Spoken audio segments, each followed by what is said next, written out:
सद्बुद्धि, सन्मार्ग और कार्य का संकल्प देना, अडिग रहे विश्वास तुम पर, ऐसा अंतः कर देना, मेरे हृदय में आने में तुम्हें कोई संकोच न हो। हे गुरुदेव, मुझे नज़रों से दूर कभी न होने देना। हे गुरुदेव, मुझे नज़रों से दूर कभी न होने देना। नमस्कार, गायत्री चिंतन धारा के इस सतत प्रवाह में आप सभी का स्वागत है। मित्रों, परिवर्तन बहुत तेज़ है और अपने आप को संभालें। परिवर्तन बहुत तेज़ है और अपने आप को संभालें। माता हमेशा अपने बच्चों से ये बात कहती है कि बेटा ज़रा संभल के रहना। तो वो हमारा भला चाहती हैं और वो सलाह दे रही हैं, तो हमको उसको हल्के से नहीं लेना है। देखो, परिवर्तन दो तरीके के होते हैं। जब हम घरेलू सामाजिक जीवन में जीते हैं, पर परिवर्तन की बात होती है तो ये बहुत हल्के फुल्के स्तर का होता है। हल्के फुल्के स्तर का मतलब अब भाई फैशन बदल गई है, खान पान बदल गए हैं, जन्मदिन मनाने के या त्यौहार मनाने के सिस्टम बदल गए हैं, ये सारी छोटी मोटी बातें। ये परिवर्तन होते रहता है, संसार का नियम है, बदलते रहता है। आदमी की उम्र बढ़ती है, रुचियाँ बढ़ती हैं उसके साथ, है ना, स्वभाव बदलता है उसके साथ, जिम्मेदारियां बदलती हैं, तो ये परिवर्तन है। तो ये परिवर्तन हमेशा से ही होते आया है। लेकिन जब वंदनीय माता जी की ओर से ये मैसेज आए, या गुरुदेव की ओर से मैसेज आए, महाकाल की ओर से मैसेज आए, तो इसका मतलब बहुत गहरा, बहुत व्यापक होता है। बहुत गहरा और बहुत व्यापक होता है। अब वंदनीय माता जी की जन्म शताब्दी है, वो चाहती है हमारे बच्चों को सचेत किया जाए। तो ये परिवर्तन अब जो होने वाले हैं, ये परिवर्तन आप भी महसूस कर रहे होंगे, आप भी महसूस कर रहे होंगे, अपने निजी जीवन में भी महसूस कर रहे होंगे।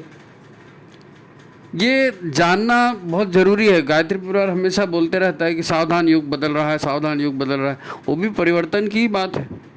लेकिन जब युग परिवर्तन की बात बोलते हैं तो उसका कैनवास बहुत बड़ा होता है ना। भाई, मौसम का परिवर्तन है, साल में 4 मौसम आते हैं। मनुष्य की ज़िंदगी में आते हैं तो बचपन आता है, जवानी आती है, बुढ़ापा आता है, ये सारे ये स्टेप्स हैं, ये परिवर्तन के सामान्य चरण।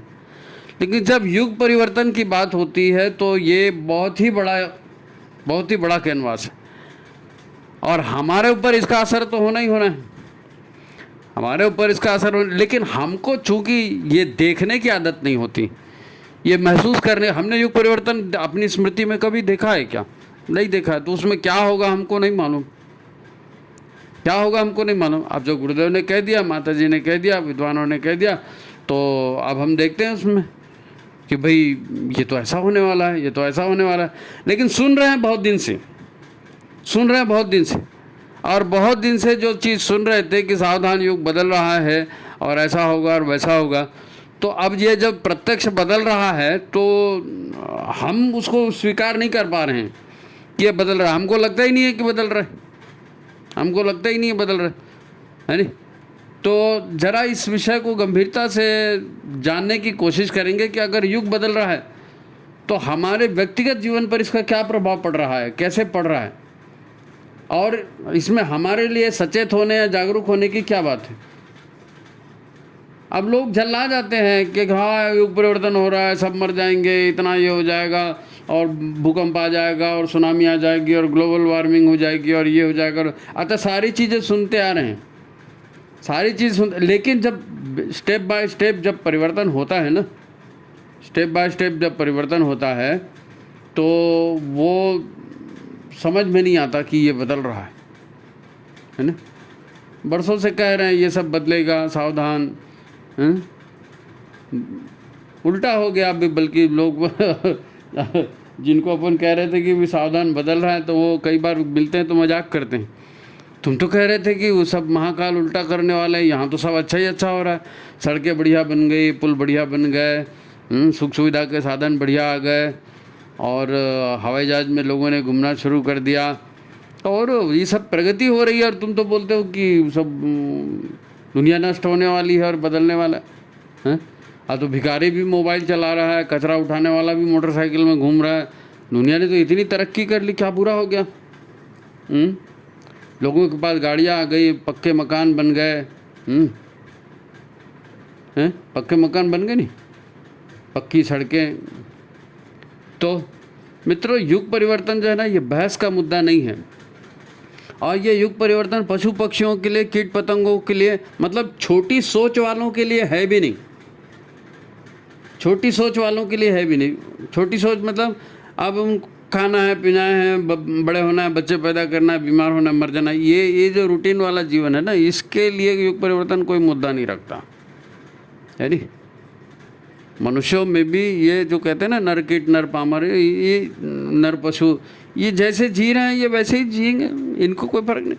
ज्ञानी जानते हैं कि मनुष्य योनि में कैसे परिवर्तन होते हैं। भाई भोग तो जानवर भी करता है, इंसान भी करता है ना, तो कर्म योनि भी है, लेकिन मनुष्य योनि कर्म योनि भी है। तो यहाँ कर्म की भी स्वतंत्रता है ना। आपके पास जो नकारात्मक ऊर्जाएं हैं उनको आप छांट सकते हैं, अपने पाप काट सकते हैं, पाप काटने के लिए साधना कर सकते हैं, आत्मा के विकास के लिए प्रयास कर सकते हैं, गुरु दीक्षा ले सकते हैं। बहुत सारे अवसर हैं आत्मोन्नति के, वो अन्य किसी योनि में नहीं है नहीं। आज इस युग परिवर्तन के जो घटनाक्रम चल रहे हैं, तो पूरी संभावना है कि शायद परमाणु युद्ध हो जाए, शायद ग्लोबल वार्मिंग की स्थिति आ जाए। कहते हैं ना लोग कि भाई सारे बंदरगाह दुनिया के ये पानी में डूब जाएंगे, ग्लेशियर पिघलेंगे और ये होगा और वो होगा, भूकंप, सुनामी। और फिर कोरोना जैसी बीमारियां आ रही है, आदमी को पता भी नहीं चलता भाई कितने बड़े बड़े परिवर्तन हो रहे हैं। अचानक याद करो ना क्या क्या हो गया, तब याद आता है कि हाँ ये तो बड़ा था, हाँ ये तो बड़ा था। लेकिन जब होते हैं स्टेप बाय स्टेप तो हमको उसका आभास नहीं होता। ऐसे हालत में जब इतने बड़े बड़े परिवर्तन होंगे, अब लोग ऐसा भी अनुमान लगाते हैं कि भाई आज दुनिया की आबादी 8 अरब है तो इतना विनाश होगा। अब कोरोना जैसी बीमारी आ जाएगी, या परमाणु युद्ध हो जाएगा, या ग्लोबल वार्मिंग से जो है समुद्र के बंदरगाह सब डूब जाएंगे, तो कोई कल्पना कर सकता है कि कितने लोग मरेंगे, कितने लोग मरेंगे। क्योंकि ये परिवर्तन सामान्य परिवर्तन नहीं है, ये युग परिवर्तनकारी चीज़ है। तो क्या होगा, क्या होगा। महाभारत हुआ था, इतना बड़ा युद्ध हुआ था, उसमें कितने दिव्यास्त्र चले थे, कितने। महाभारत मतलब ऐसा मत समझो कि दिल्ली के किसी मोहल्ले में लड़ाई हो गई, हस्तिनापुर और इंद्र ने लड़ डाला, नहीं, ऐसा नहीं है। महाभारत तो पूरा विश्व युद्ध था, दुनिया भर के देशों का उसमें सहयोग था, मिस्र का, अमेरिका का, यूरोप का, अफ्रीका का, सब जगह से कहाँ कहाँ से लोग योद्धा आए थे और सब दिव्यास्त्र चले थे। भाई समुद्र में द्वारका डूब गई तो क्या होगा। आप मान लीजिए, सोच लीजिए, कृष्ण महाभारत के बाद हुआ था ना, कृष्ण की द्वारका समुद्र में डूब गई। कैसे डूब गई। जाहिर है या तो कोई बहुत बड़ी सुनामी आई होगी, या तो ये ग्लोबल वार्मिंग जैसी सिचुएशन हुई होगी, क्योंकि दिव्यास्त्र फूटे हैं तो पिघली होगी बर्फ। वो सिंधु घाटी की सभ्यता आपने पढ़ा है ना बचपन में। तो वहाँ जो खुदाई हुई है और वहाँ जो डेड बॉडीज, जो कंकाल वगैरह मिले हैं, तो कोई माँ है अपने बच्चे को दूध पिला रही है, वो मर गई। कोई बहन है, कोई खाना बना रही थी, खाना बनाते बनाते मर गई। और आज भी वहाँ रेडिएशन मिलते हैं। तो परमाणु युद्ध केवल आज के ज़माने में नहीं, उस समय भी हुआ रहा होगा। तो ये युग परिवर्तन की जो घटनाएं हैं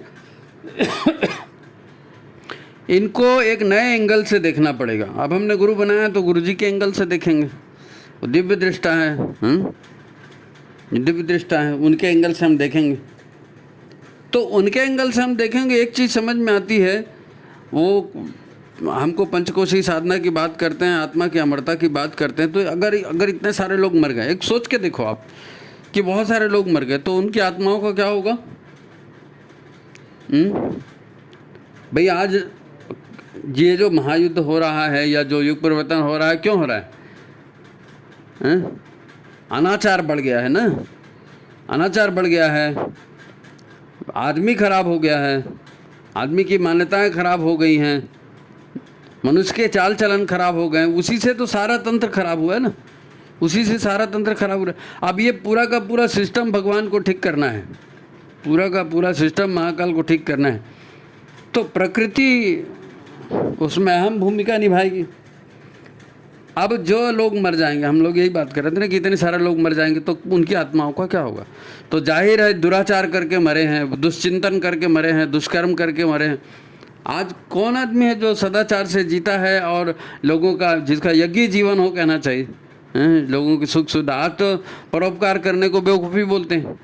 मंदिर में भी जाते हैं, कहीं पर भी जाते हैं तो आदमी पूजा पाठ करता है, यज्ञ हवन करता है तो कुछ न कुछ कामना लेकर के करता है कि भगवान लड़की की शादी करा दो, कि बिल्डिंग बना दो, कि मेरे को ये करवा दो, मेरा केस जितवा दो। तो वही प्रार्थना रहता है ना। वो कोई तप करने के लिए, आत्मोन्नति के लिए थोड़ी कर रहा है। तो जब तप और आत्मोन्नति के लिए नहीं कर रहा है और मन के भीतर, अचेतन मन के भीतर सारे कषाय कल्मश वैसे ही भरे पड़े हैं, तो अब मान लो अब 8 अरब में से 7 अरब मर गए, 6 अरब मर गए, 5 अरब मर गए, तो मनुष्यों की संख्या भी तो कम हो जाएगी। जब मनुष्यों की संख्या कम हो जाएगी तो श्रेष्ठ आत्माओं को ही जन्म लेने का अवसर मिलेगा। क्योंकि जिनकी कामनाएं बड़ी तीव्र हैं और मनुष्य शरीर में उनका पूरा होते नहीं बन रहा है, तो फिर उनको तो पशु योनि में जाना पड़ेगा। तो अगर हम युगानुकूल या प्रकृति के अनुकूल या नेचर के अनुकूल नहीं चल रहे हैं, खुद तनाव में जी रहे हैं, लोगों के लिए मुसीबतें पैदा कर रहे हैं, तो जाहिर है कि हमारा भी फ्यूचर कोई बहुत अच्छा होने वाला नहीं है। तो अपने आज को और अपने भविष्य को बदलने का यही अवसर है। अपने आज को और अपने भविष्य को बदलने का यही अवसर है। क्योंकि आज जो राजा रानी बनकर घूम रहे हैं, उल्टे सीधे धंधे कर रहे हैं, है ना, हो सकता है कल उनको मनुष्य जन्म न मिले तो वो कुत्ता, सुअर और चील और चमगादड़ और इसके योनि में चले जाएं, हैं? फिर कौन जाने मनुष्य तन कब नसीब हो। तो बात को हमको समझना है। जब माता जी कह रही हैं कि जो है सावधान, बहुत बुरे दिन आ रहे हैं तो संभल जाओ, तो वो गहराई से उसका अर्थ लेना पड़ेगा, है नहीं भाई। महाभारत में भी कृष्णावतार ने जो है महाविनाश को आमंत्रित किया था, मानवता को बचाने के लिए किया था। और फिर मानवता के जो बीच बचे, जो मनुष्य बचे उस समय, उनसे फिर नई सृष्टि प्रारंभ हुई। एक तरह से नई सृष्टि ही कहना चाहिए उसको। इतना बड़ा महायुद्ध हुआ, उसके बाद में जो लोग बचे उन्होंने नए सिरे से जीना शुरू, क्योंकि दबाव सबके ऊपर का ख़त्म हो गया ना। जितने अहंकारी और दुष्ट राजा थे और ये थे ना, उनका विनाश हो गया। सारे दुष्ट साम्राज्य सब 18 अक्षौणी सेना पूरी मरखप गई ना, तो वो सारे भी नष्ट हो गए। उसके बाद एक शून्य बन गया समाज में। और जो ऋषि मुनि उस समय बचे थे, हाँ, जो विद्वान, है ना, ज्ञानदाता बचे थे, गुरु बचे थे, उन लोगों ने उस ज्ञान का विस्तार किया और नई पीढ़ी ऐसी खड़ी की जो ज्ञान विज्ञान से परिपूर्ण थी। और वो ज्ञान विज्ञान से परिपूर्ण थी, समय लगा उसमें, लेकिन अवरोध हट गया ना। दुष्ट राजा थे, शोषण था, वो सारा हट गया और ऋषियों की तरफ से ज्ञान आना शुरू हुआ। तो अच्छे लोग भी पैदा हुए, ज्ञान विज्ञान की तरक्की हुई, है ना। फिर किरणवंतो विश्वमार्यम, सारे दुनिया में भारत से लोग गए और लोगों को सभ्यता का शिक्षण दिया, गीता का ज्ञान दिया। आज ये जितने राम और शिव और नरसिंह भगवान और ये सब मूर्तियाँ दुनिया भर में मिलती हैं, तो हमारे लोग गए थे तभी तो ये हुआ ना। ये महाभारत काल के बाद की बात है। मतलब क्या है? मतलब ऋषियों ने जो व्यवस्था थी समाज की उसको संभाला, जो ज्ञान विज्ञान का तंत्र था उसको संभाला और लोगों को धर्म के आधार पर जीना सिखाया। उन्होंने कहा कि जिसकी धारणा की जानी चाहिए वही धर्म है, और यदि आप धर्म की रक्षा करेंगे तो धर्म आपकी रक्षा करेगा। अभी अधर्म बढ़ गया था तो इसीलिए तो भगवान का अवतार हुआ और महाभारत हुआ और ये सारे लोग मर गए अधर्म के लिए। भगवान का आश्वासन था ना, जब जब पाप अधर्म बढ़ेगा तो मैं अवतार लूँगा और इन सबको विनाश करूँगा। तो ऐसी परिस्थितियाँ बनती हैं। तो अब हमको सदाचार करना चाहिए। तो उस समय फिर हमारे गुरुकुल परंपरा बढ़िया चली, ज्ञान विज्ञान बढ़िया चला, बढ़िया पुस्तकालय चले, बढ़िया परिवार जो है धर्म के केंद्र बने, सारी संस्कार पद्धतियों का सबका लोक व्यवहार में पालन होने लगा, अच्छे लोग पैदा हो गए। ये एक समझने वाली बात है। दुनिया में बेसिक बात ये है कि मनुष्य का अच्छा बनना जरूरी है। बुरा व्यक्ति बुरे आचरण करता है, बुरे परिणाम आते हैं। इसलिए तो गुरुदेव ने व्यक्ति निर्माण, परिवार निर्माण की बात की ना, कि अगर दुनिया की सारी समस्याएं ख़त्म करनी है तो सबसे पहले अच्छा इंसान बनाओ, अच्छी सोच के लोग बनाओ। इसीलिए तो भाई व्यक्ति निर्माण, परिवार निर्माण और नारी जागरण, 3 टॉपिक ही तो चलाए गए ना गुरु जी की ओर से। बेसिक कार्यक्रम यही 3 है। इन्हीं के लिए तो सारा गायत्री यज्ञ और संस्कार परंपरा यही तो हम करते हैं, और क्या करते हैं। तो आज सारी दुनिया में क्या हो रहा है, भाई भाई लड़ रहा है, एक दूसरे की नहीं पट रही है, पति पत्नी की नहीं पट रही है, माँ बाप बच्चों की नहीं पट रही है। क्यों? अहंकार विकास हो गया है सब जगह, अहम की लड़ाई चल रही है। और ये लड़ाई क्यों चली और ये लड़ाई कैसे ख़त्म होगी, ये देखना हमारा काम है, ये देखना हमारा काम है। अगर सारे विश्व को हमने अच्छा संदेश दिया था और हमारे परिवार अच्छे थे और ज्ञान विज्ञान की हमने इतिहास में उन्नति तरक्की की थी, तो ये बिगाड़ क्यों हुआ? क्योंकि जहाँ समस्या पैदा हो रही है ना, समस्या वहीं से ख़त्म होगी। अब आज का ही उदाहरण ले लो ना। आज किसी की कोई गारंटी रहती है क्या? आपने शादी कर दिया, पता नहीं शादी कितने दिन चलेगी, पता नहीं परिवार में कैसी व्यवस्था बनेगी, पता नहीं स्वास्थ्य ठीक रहेगा नहीं रहेगा। क्योंकि चिंतन के जो पहलू हैं वो बदल गए हैं। व्यावसायिकता उसमें आ गई है, अहंकार उसमें आ गया है, शोषण को, है ना, एवरीथिंग इज लीगल, सब चीज़ उसमें माफ़ है। प्यार में और जंग में सब चलता है। यही सब तो सिद्धांत सिखाए गए ना। तो इसी के आधार पर आचरण हो रहा है, सब काम उटपटांग हो रहा है। अब ऐसे तथाकथित धर्म निकल गए जो ये कहते हैं कि भाई मनुष्य का जन्म इसीलिए हुआ है कि ये दुनिया की जितनी भी झाड़ झंखाड़ और पशु पक्षी और सब है, इन सब का भोग करे मनुष्य, क्योंकि इनका भोग नहीं करेगा तो ये बहुत बढ़ जाएंगे। इसलिए आदमी के लिए सब जायज़ है, जो भी करना है सब करो। अब ऐसी परिस्थितियाँ, ऐसा ज्ञान देने वाले आ गए। भारत में भी हम देखते हैं ना, भारत में भी हम देखते हैं भाई, बौद्ध धर्म का जब प्रचार हुआ उस समय क्या हो रहा था, तंत्र मंत्र बहुत सारा बढ़ गया था। जिसको देखो वही तंत्र मंत्र कर रहा है, हैं? तो फिर अनास्था बढ़ गई, अनास्था बढ़ गई। वो तो अनास्था का सीधा सीधा अर्थ भोगों से होता है, क्योंकि आखिर मूलाधार चक्र तो लेके सब पैदा होते हैं। काम क्रोध लोभ मोह तो वो तो वहीं से चालू होता है, मूलाधार चक्र से वहीं चालू होता है। तो उसको थोड़ी बंद कर दो भाई। ज्ञान जो है ना, सा विद्या विमुक्त, ये ज्ञान इन सारी चीज़ों से आदमी को मुक्त करता है, श्रेष्ठता के मार्ग पर ले जाता है। लेकिन जब समृद्धि बढ़ गई, धन संपदा ऐश्वर्य आ गया, सब जगह आपका नाम होने लगा, तो प्रमाद आता है, फिर आदमी कामचोर होता है, फिर आलस्य आता है। वो कहते हैं ना कि भाई अगर कोई पीढ़ी बहुत धनवान हो गई तो एक धनवान पीढ़ी तीन पीढ़ी जनरेशन तक वो लोग धनवान रहते हैं, चौथे से गरीब होना चालू हो जाते हैं। क्योंकि जो मेहनत करने वाले हैं वही श्री संपदा को पाल सकते हैं ना। जब भोग विलास में बैठे हैं, आपने हरम बना करके रखा है और खूब दारू शारू पी रहे हैं और दुनिया भर के काम करें, तो वो संपदा कितने दिन टिकेगी? तो जब हमारा श्री वैभव बढ़ गया और हमारे भीतर अनाचार पैदा हो गया, हम आपस में लड़ने लगे छोटे छोटे अहंकार के लिए, छोटे छोटे स्वार्थ के लिए, तो इसका परिणाम सारी दुनिया पर पड़ा।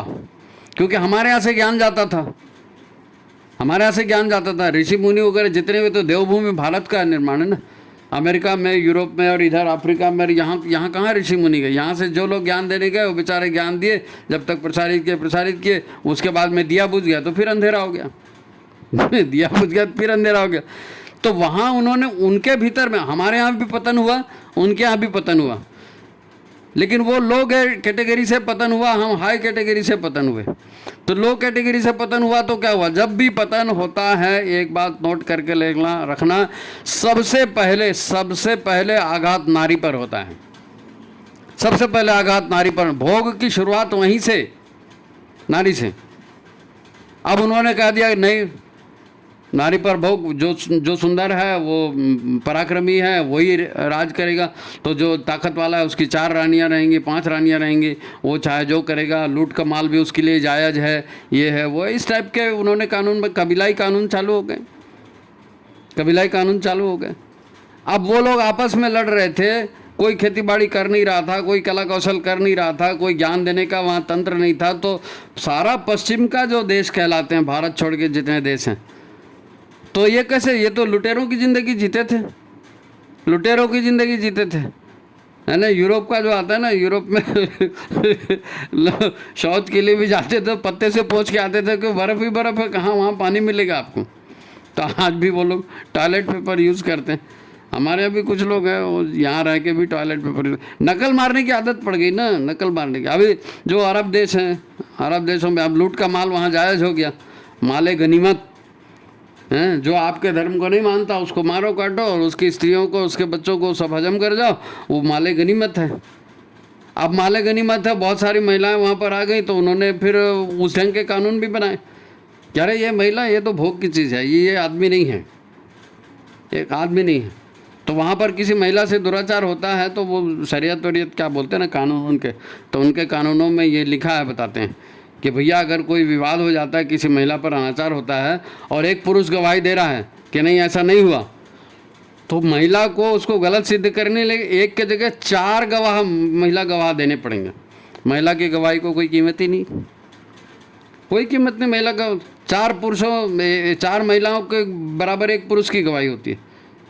और ये यूरोप में भी ऐसा ही था। यूरोप और ये पश्चिम के जितने भी अब्राह्मिक है ना, अब्राह्मिक जितने भी धर्म प्रसारित तो उन सब में ऐसे ही उल्टे सीधे कानून है वहाँ पे।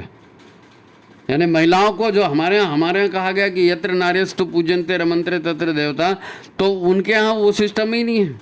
उनके यहाँ तो सिस्टम है कि भाई नारी भोग की चीज़ है, भोगो उसको इंसान ही नहीं मानते। कोई धर्म कहता है कि भैया नारी का जन्म मनुष्य की पसली से हुआ, तो कोई वहाँ पर ये कह रहा है कि भाई इनको तो मताधिकार ही नहीं है। यानी आपको जान के आश्चर्य होगा, भारत आज़ाद हुआ 47 में और 1950 तक यूरोप के कई देशों में महिलाओं को वोट देने का अधिकार नहीं था, क्योंकि उनको आदमी मानते ही नहीं थे। वहीं से तो ये सब आंदोलन शुरू हुआ, नारी मुक्ति और नारी का। खैर हम बात ये कर रहे थे कि जब ज्ञान का स्रोत खत्म हुआ, लूटपाट शुरू हुई, तो यही लुटेरे भारत में भी आए लूटने के लिए, क्योंकि धन संपत्ति तो भारत में ही थी ना, और तो किसी के पास थी नहीं।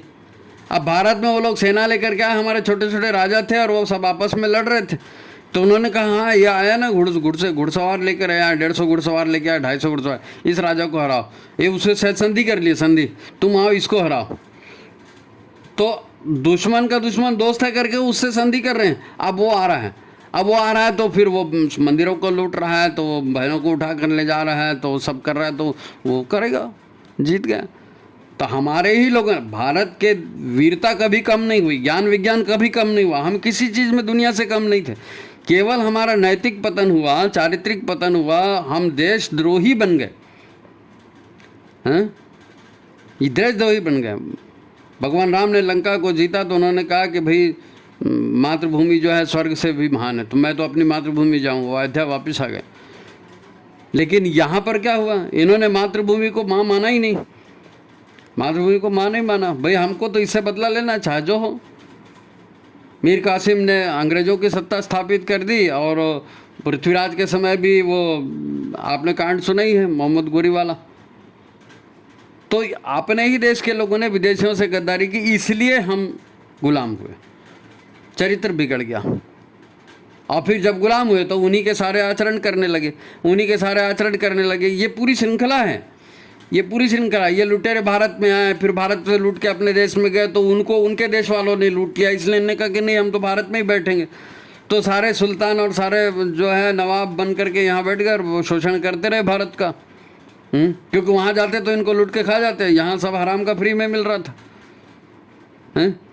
अब ये सब चलते रहा। फिर अंग्रेज़ों का नंबर आया, अंग्रेज आए, डच आए, पुर्तगीज़ आए, जो भी विदेशी आए, ये लोग ज़्यादा डेढ़ होशियार निकले। तो इन्होंने यहाँ का सोना चांदी लूट के अपने देश में ले जाना शुरू कर दिया, और यहाँ जो थे दूसरे राजा उनसे संधि कर करके और एक दूसरे का छल कपट करके, आप झांसी की रानी और सारे उदाहरणों को देखिए ना, छल कपट करके हिंदुस्तान पे कब्जा किया ना। फिर भी आखिरी तक पूरा कब्जा नहीं कर पाए थे। जो यहाँ के राजे संपन्न थे उससे उन्होंने दोस्ती कर लिया था। 556 छोटी छोटी रियासतें सबको एक साथ करके डील करने लगे। अब लोग कहते हैं कि भाई भारत पे अंग्रेज़ों का राज था। लेकिन विद्रोह यहाँ भी हुआ, क्योंकि मानवता को आप ज़्यादा दिन दबा नहीं सकते। मानवता को ज़्यादा दिन दबा नहीं सकते, महिलाओं पर अत्याचार को ज़्यादा दिन दबा नहीं सकते, अनाचार नहीं चलता। विनाश का श्राप है दुराचरण को, जो भी दुराचरण होगा वो विनाश होना ही होना है। तो इनको भी इन्होंने देखा, अरे यार लड़ाई झगड़े ज़्यादा हो रहे हैं और उपनिवेश बनाए हमने, हमारे राज्य में सूरज नहीं डूबता, लेकिन कितने को कंट्रोल करोगे? वो इतना छोटा सा इंग्लैंड का देश, वहाँ से कितने को कंट्रोल करोगे? सब जगह देशभक्ति की ज्वारा छुड़ी, सब जगह आज़ादी का आंदोलन चला, तो उनको मुक्त करना पड़ा। लेकिन वही है, चोर चोरी से जाए, हेरा फेरी से न जाए। वो ईस्ट इंडिया कंपनी बनाकर यहाँ आए थे, तो उन्होंने कहा यार ये तरीका अच्छा, व्यापार के नाम से लूटो और सब जगह लोकतंत्र बना दो। और लोकतंत्र के नेताओं को हम पैसे से खरीद लेंगे, अपने हिसाब से कानून बनवाएंगे और हमारे हिसाब से कानून बनेंगे और हमारा लूट का साम्राज्य चलते रहेगा। सरकार इनकी रहेगी काले अंग्रेजों की, सरकार इनकी रहेगी काले अंग्रेजों की, और वास्तविक सत्ता हम चलाएंगे। यही सारा चलते रहा और फिर इन्होंने लूट के कारोबार को और फ़ायदा चाहिए और फ़ायदा चाहिए करके क्या किया, दो देशों को आपस में लड़ाना शुरू कर दिया। अरे तेरा पड़ोसी है ना, वो ऐसा ऐसा कर रहा है, वो ऐसा ऐसा कर रहा है, वो तेरे साथ ऐसा करता हमने देखा था, तो तू एक काम कर, हथियार कर, अपने पास इकट्ठा कर, और ज़रा भी कुछ होगा तो उसको ठोक देना, हम हैं तेरे पास, हम देंगे तेरे को हथियार। तो हथियार ठीक है, हथियार देना शुरू कर दिया। उसके पैसे कम हो गए तो उसने कहा भाई पैसे कम हो गए, उन्होंने कहा तो पैसे कम हो गए तो ये नशा है, ये हीरोइन है, गांजा है, चरस है, ये फलाना, इसको बेचो, उनके देश के युवाओं को भ्रष्ट करो, तुमको पैसा भी मिलेगा और इसी हथियारों से उसको दबा के रखना। तो हमेशा ये ऐसे ही करते रहे, एक देशों को दूसरे देश के खिलाफ लड़ाया, कभी पेट्रोलियम के नाम से, कभी व्यापार के नाम से, कभी और किसी के नाम से, और हथियारों का और ड्रग्स का काम सारी दुनिया में इन्होंने ही चलाया। ये वही लोग हैं जिन्होंने दुनिया को गुलाम बना करके रखा था। अब आज़ाद तो कर दिया, लेकिन आज कठपुतली सरकारें बिठाई हैं, कठपुतली सरकारें बिठाई हैं, उनके माध्यम से ये लोग शासन करते हैं। और इनका सीधा सीधा कहना ये है कि हमारा व्यापार बढ़ना चाहिए, दुनिया जाए भाड़ में, दुनिया जाए भाड़ में। तो हम क्या क्या बेचेंगे, तो आप मोबाइल बना के बेचिए, गाड़ी बना के बेचिए, टीवी बना के बेचिए, वहाँ तक तो ठीक है, लेकिन टेक्नोलॉजी को कितना बढ़ाओगे, कितना पैसा उसमें से आएगा? नहीं, हमको हर चीज़ बेचना है, हर चीज़ बेचना है। तो आदमी बच्चे पैदा करता है तो उसको कंट्रोल करने के उपकरण हम बेचेंगे। आदमी खाना खाता है तो खाना बना के हम रेडीमेड इनको खाना देंगे, हम फूड प्रोसेस करके इनको देंगे। तो हर छोटी मोटी चीज़, कपड़ा लत्ता, खाना, दवाई, ये वो जितना था सब ये कंपनियां बना बना के देती। अब इतनी कंपनियां सब बना रही तो कैसे माल बिकेगा? खरीदने वाले को पैसा भी तो चाहिए।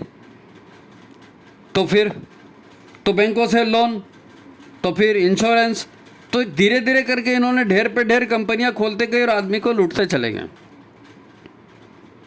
और उनका उद्देश्य यही है, उनका उद्देश्य यही है कि इनको घर में कुछ मत करने दो, ये इनको ज़िंदगी के लिए जो भी चीज़ चाहिए ना वो हम इनको सप्लाई करेंगे।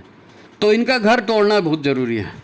घर में ये उत्पादन करते हैं, घर के माध्यम से करते हैं। चरित्रवान भी घर में, क्रांतिकारी भी घर में पैदा करते हैं। ये शिवाजी महाराणा प्रताप को घर में पैदा करते हैं, उससे हमको खतरा है। तो इन्होंने हथियार बनाया, महिलाओं को गुलाम बनाओ, महिलाओं को गुलाम बनाओ। अब महिलाओं को गुलाम बना तो ऐसा थोड़ी है कि तू आजा भाई गुलाम बनाना हो तेरे को, नहीं। उनके भीतर अहंकार के बीज भरना, उनके भीतर में भोगवाद के बीज भरना, उनके भीतर में व्यक्तिगत स्वातंत्र की बात करना कि तुमको अभी तक गुलाम बना के रखा। अरे भारत ने कभी गुलाम नहीं बनाया भैया, पश्चिमी देशों ने महिला को गुलाम बनाया, भारत ने कब गुलाम बनाया? लेकिन उनको वही सिखाया। अब वही सिखाया, 70 साल से वही सीख रहे हैं। तो वही इनका नहीं, नारी को भी समान अधिकार है, समान अधिकार है। तो पैंट पहन रहे हैं, जीन्स पहन रहे हैं, वो सारे काम कर रहे हैं। कपड़े पहनने से हमको कोई आपत्ति नहीं है, लेकिन सवाल ये है कि उनको फिर घर से दूर कर दिया, घर से दूर कर दिया। उसका असर उन जो हुआ वो बहुराष्ट्रीय कंपनियों को और बड़े जो कारपोरेट कल्चर जिनको कहते हैं, इनको पैसा मिलना शुरू हो गया। लेकिन हमारे घर कंगाल होने शुरू कर दिए। जो काम हम घर में कर सकते थे उसके लिए हमको पैसा देना पड़ा। अब वो उनका सिद्धांत उन्होंने प्रचारित किया, everything fair between love and war. तो जीवन एक संघर्ष है, तो जीवन के संघर्ष में सब कुछ जायज़ है। तो आप चोरी करो, चकारी करो, छल करो, वो करो, उसको होशियारी कहने लगे। ये छल कपट होशियारी होने से ठगी को होशियारी माना जाता है ना। तो ये सारा प्रपंच बढ़ा, और ये प्रपंच बढ़ा कर सबसे पहला असर किसके ऊपर पड़ा? महिला के ऊपर। सबसे पहला असर किसके ऊपर पड़ा? परिवार के ऊपर। मनुष्य के चरित्र को बिगाड़ा, गलत शिक्षा के, गलत संस्कारों को दे करके, और परिवार को तोड़ा, महिलाओं को तोड़ा। अब अच्छे बच्चे कहाँ से पैदा होंगे? अब तो उनको सिखा दिया है कि भैया आपको जो है इस ढंग से जीना है। तो पूरा यूरोप, पूरा मध्य पूर्व, ये ईरान, इराक और जितने भी देश हैं, ये सारे, रूस है ना, और तुम्हारा पाकिस्तान और भारत और बांग्लादेश और तुम्हारा नेपाल और चाइना, और ये जितने भी देश हैं लाइन से, हर देश में एक जैसा हाल है। लड़ाइयाँ, हथियार, नशा, लड़ाइयाँ, हथियार, नशा, और संस्कार देने वाला तंत्र खत्म, परिवार तंत्र खत्म, आदर्शवाद खत्म, भोगवाद चरम पर। अब ये तो लड़ मरेंगे। इस दुनिया में विनाश को अब कोई रोक नहीं सकता। आबादी भी बढ़ गई और सारी परिस्थितियाँ भी विपरीत हो गई, तो प्रकृति बदला ले रही है, विनाश तो तय है। सवाल यह है कि जब माता जी आपको सचेत कर रही हैं कि बेटा जरा संभल जाओ, तो वो इसलिए संभल जाओ कह रहे हैं कि कम से कम तुम अपना फ्यूचर तो ब्राइट कर लो। तुम यदि इसी तरह के जो है काम के, वासनाओं के का और इनके संस्कार और ऐसी ऊर्जाएं लेकर के जाओगे, मर जाओगे, तो उन्हीं ऊर्जाओं के आधार पर तो तुमको शरीर मिलना है ना। तो निकृष्ट ऊर्जाएं, नकारात्मक ऊर्जाएं लेकर के जाओगे तो मानव शरीर कहाँ मिलेगा? भटकते रहोगे बिना शरीर के इधर उधर।